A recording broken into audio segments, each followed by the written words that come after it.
hot, humid conditions, no. The last thing you want to do is increase your skin temp. So core temperature is one thing. That's deep inside the body. It takes time for heat to build up in there. On the skin, you can rapidly change temperature quite quickly. That can have an impact upon your thermoregulation. So putting on a cold towel or pouring a bottle of cold water over our heads, that feels cool instantly because our skin thermosensors pick that up, send a message to the brain. That's cool. That feels good. Hopping in a hot shower rapidly increases the skin temp.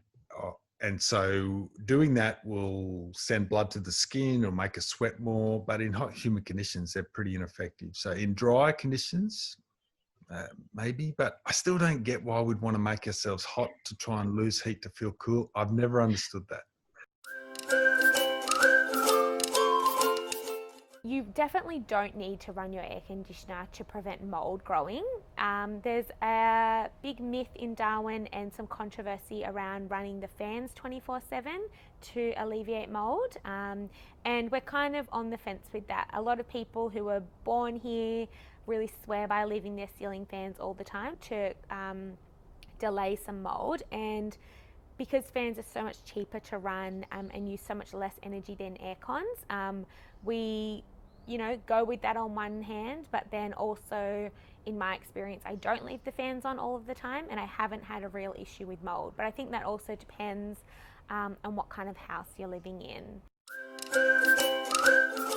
One of my favourite pieces of research from overseas in relation to mosquito repellents and mosquito attraction are some scientists that took a particular type of cheese. This is called Limburger cheese, and it's notoriously stinky cheese. And the bacteria that gives the cheese that distinctive odour is closely related to the bacteria that you find between the toes on your feet.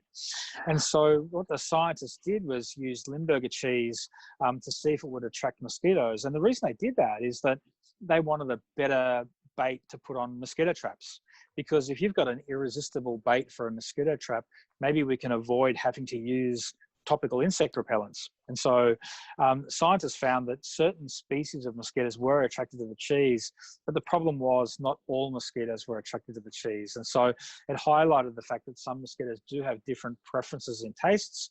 Maybe it relates to why or where mosquitoes bite us and where on our bodies as well. So if any, it's a great study, really interesting study, but it just goes to show that there's such a variety of preferences in these different mosquito species. There's not that magic solution for all situations.